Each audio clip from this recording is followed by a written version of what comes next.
پاکستان کے مخیر حضرات کو ان کو میں درد دل سے عرض کرنا چاہتا ہوں کہ آگے بڑھیں. ان کے لیے خوراک، خیمے، ادویات، کپڑے اور جو کچھ بھی اور نقد جو کچھ بھی آپ دے سکتے ہیں، یہ آپ بہت بڑی آپ انسانیت کی خدمت کر رہے ہوں گے انشاءاللہ.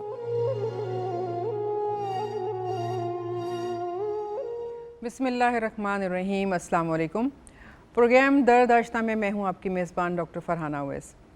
کہتے ہیں اللہ رب العزت نے انسان کو بہت ساری خوبیوں کے ساتھ پیدا کیا ہے، اس کے اندر بہت سارے اوصاف ہیں، لیکن ان تمام خوبیوں کا ہمیں اس وقت پتہ چلتا ہے جب کوئی مشکل آتی ہے، جب کوئی مصیبت آتی ہے، جب کوئی آزمائش آتی ہے، تو اس وقت پتہ چلتا ہے کہ انسان اپنی ان خوبیوں کو، ان اوصاف کو کس طرح سے استعمال کرتا ہے.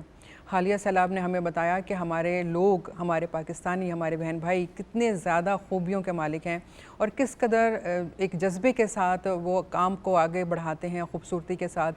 خدمت خلق کا وہ جذبہ ان کے اندر موجود ہے جو تمام مشکلوں پر حاوی آ جاتا ہے، اور اس حاوی ہو جانے کی وجہ سے وہ مشکل آسان لگتی ہے، اور وہ تمام ان چیزوں کا مقابلہ کرنے کے بعد مصیبت میں گھرے ہوئے لوگوں کو ان مصیبتوں سے نکال کر آگے بڑھا دیتے ہیں. اور یقیناً یہ جو خدمت خلق کا جذبہ ہے، یہ وہی ہے جس کے بارے میں رسول پاک صلی اللہ علیہ وآلہ وسلم نے فرمایا تھا کہ تمام مسلمان جو ہیں یا تمام انسانیت جو ہے وہ ایک جسم کی مانند ہے.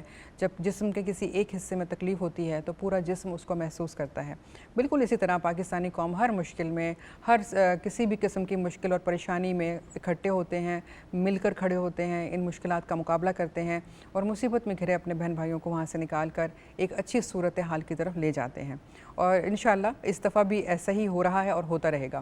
آج ہم بات کریں گے خدمت خلق کے حوالے سے، اور یہ دیکھیں گے کہ وہ لوگ جنہوں نے انفرادی طور پر یا اجتماعی طور پر کسی گروپ کی صورت میں خدمت خلق کے جذبے کے ساتھ سیلاب زدگان کی مدد کی، تو انہوں نے کس طرح سے وہ مدد کی، انہوں نے کیا کیا مشکلات فیس کیں، اور اس وقت وہ کہاں پر کھڑے ہیں اور مزید کیا وہ سمجھتے ہیں کہ کون سے چیلنجز ہیں جن کا سامنا کرنا ابھی باقی ہے. اس حوالے سے گفتگو کے لیے آج جو مہمان ہمارے اسٹوڈیوز میں موجود ہیں، پہلے ان کا تعارف ہو جائے، پھر اس گفتگو کو آگے بڑھائیں گے. ہماری پہلی قابل احترام مہمان ایجوکیشنسٹ ہیں، اسکالر ہیں، پروفیسر ساجدہ پروین صاحبہ. پروگرام میں خوش آمدید اور السلام علیکم. کیسی ہیں آپ؟ وعلیکم السلام. کیسی ہیں آپ؟ الحمدللہ. پروگرام میں آنے کا بہت بہت شکریہ، آپ نے ہمیں اتنا ٹائم دیا. ہمارے دوسرے معزز مہمان انجینئر ہیں، انجینئر محمد فیضان خان صاحب، جو کہ وائس آف یوتھ کے پریزیڈنٹ ہیں. یہ کہ ادارہ ہے جو کہ نوجوانوں کو موٹیویٹ کرتا ہے اور نوجوان ہی اس میں مل کر ان تمام مشکلات کا مقابلہ کرتے ہیں جو اپنے آس پاس حالات میں دیکھتے ہیں کہ کوئی مشکل میں گھرا ہوا ہے. اس میں یہ لوگ میڈیکل کے حوالے سے بھی کام کرتے ہیں اور تعلیم کے حوالے سے بھی. لیکن اب جب سیلاب کی صورتحال پیدا ہوئی تو انہی نوجوانوں نے آگے بڑھ کر ان لوگوں کے لیے بہت سارے کام کیے. ان سے جانیں گے کہ انہوں نے کیا کیا کام کیے، کن علاقوں میں گئے اور کن کن مشکلات کو انہوں نے فیس کیا. السلام علیکم فیضان صاحب. وعلیکم السلام. پروگرام میں خوش آمدید. بہت شکریہ. پروفیسر صاحبہ آپ سے آغاز کرتے ہیں. ہم نے دیکھا کہ حالیہ دنوں میں چونکہ سیلاب کی وجہ سے بہت زیادہ لوگ جو ہیں اپنے علاقوں کو مجبوراً چھوڑ کے ان علاقوں کی طرف آئے، یعنی چھوٹے شہروں سے بڑے شہروں کی طرف انہوں نے موو کیا، جہاں پر انہوں نے محسوس کیا کہ ہم یہاں پر ذرا بہتر کچھ دن گزار سکیں گے جب تک کہ پانی نہیں اتر جاتا. لیکن ان میں وہ بہت سارے بچے شامل ہیں جو اپنے اپنے علاقوں میں کہیں نہ کہیں پڑھ رہے تھے، تعلیم حاصل کر رہے تھے. ان کی تعلیم میں ایک بہت بڑا ایک پرابلم آ گیا، ایک رکاوٹ آ گئی. تو آپ اس سلسلے میں کیا دیکھتی ہیں کہ اس وقت کیا صورتحال ہے اور کس طرح سے اس کو ایڈریس کرنے کی ضرورت ہے؟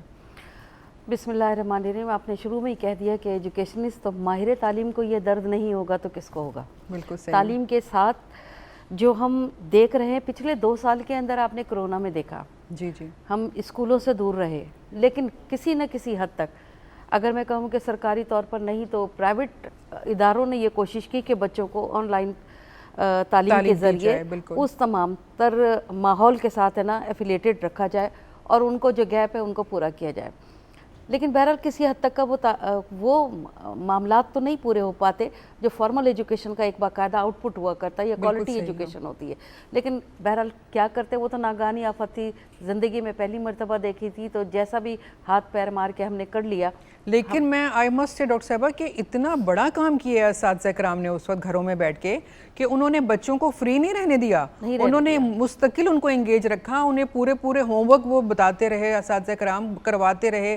یہ الگ بات ہے کہ پیرنٹس کی ذمہ داری بہت بڑھ گئی تھی، لیکن ان بچوں کو انہوں نے ایسے نہیں چھوڑا. میں کہتی ہوں کہ سلیوٹ ہے ان اساتذہ کرام پہ جنہوں نے اس وقت بھی یہ کام کیا. اور آپ دیکھیے کہ کہنا نہیں چاہیے کہ میڈیکل یا طب کے شعبے والے لوگوں کو الاؤنس ملا، لیکن وہ اساتذہ جو کچھ نہیں جانتے تھے اور انہوں نے ریمیڈی کرنے کے بعد ان بچوں کو کاپ اپ کیا، اور لیکن یقیناً وہ اس کا صلہ آگے بالکل پائیں گے، کہیں نہ کہیں ملتا ہے. لیکن یہ ہے کہ وہ خود بھی ایکوپڈ ہو گئے آنے والے دنوں میں، کیونکہ جو تیسرا ہمارے پاس ایک ڈیلٹا آ رہا تھا تو شاید ممکن تھا کہ تمام جی ایک ٹریننگ ہوگی ان کی، ایک ٹریننگ ہوگی، ان کو پتہ چل گیا کہ خدا نہ خواستہ کوئی ایسی صورتحال ہو تو اس کو کیسے ہینڈل کرنا ہے. لیکن ڈاکٹر صاحبہ بات یہاں پر یہ ہے کہ وہ کورونا تھا، یہ جو حالیہ سیلاب ہے یہ اسے آپ ناگہانی آفت اگر سمجھے تو یہ 50 سال کی تاریخ میں 2019 کے بعد یہ بڑا جس کو بدترین کہیے. اچھا اس کے اندر یہاں پر سب سے پہلے دیکھیں کہ جب بھی کسی قسم کی آفت آتی ہے تو اس کا سوشل سیکٹر متاثر ہوتا ہے، جی بالکل، کلچرل سیکٹر متاثر ہوتا ہے، اکانومیکل پیراڈائم شفٹ ہو جاتا ہے، پھر اس کے بعد جو ہے ریلیجن بھی کہیں نہ کہیں اس کے اوپر بھی ضرب پڑتی ہے. کیسے پڑتی ہے وہ یہ مطلب اس سارے سیناریو کو دیکھیں کہ جو شخص ایک جگہ سے دوسری جگہ جاتا ہے وہ اپنے مذہبی معاملات کو کیسے پورا کرے. ٹھیک ہے، سوشل کے اندر وہ جو انٹر ایکسچینج ہوتا ہے اس کے اندر بھی مشکلات پیش آتی ہیں، کلچرل ڈفرینسز آ جاتے ہیں. جو سب سے زیادہ افیکٹو ہوتا ہے وہ ہوتا ہے ایجوکیشنل پیرامیٹر آپ کے متاثر ہوتے ہیں.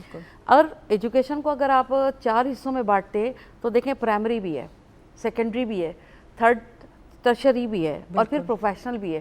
جب ادارے جو ہے وہ بند ہو جاتے ہیں اور ہر جگہ پانی کھڑا ہو اور بچے جو ہیں وہ کسی دوسری جگہ پہ ہوں تو سب سے پہلے تو ایک مینٹل ٹراما میں جائیں گے.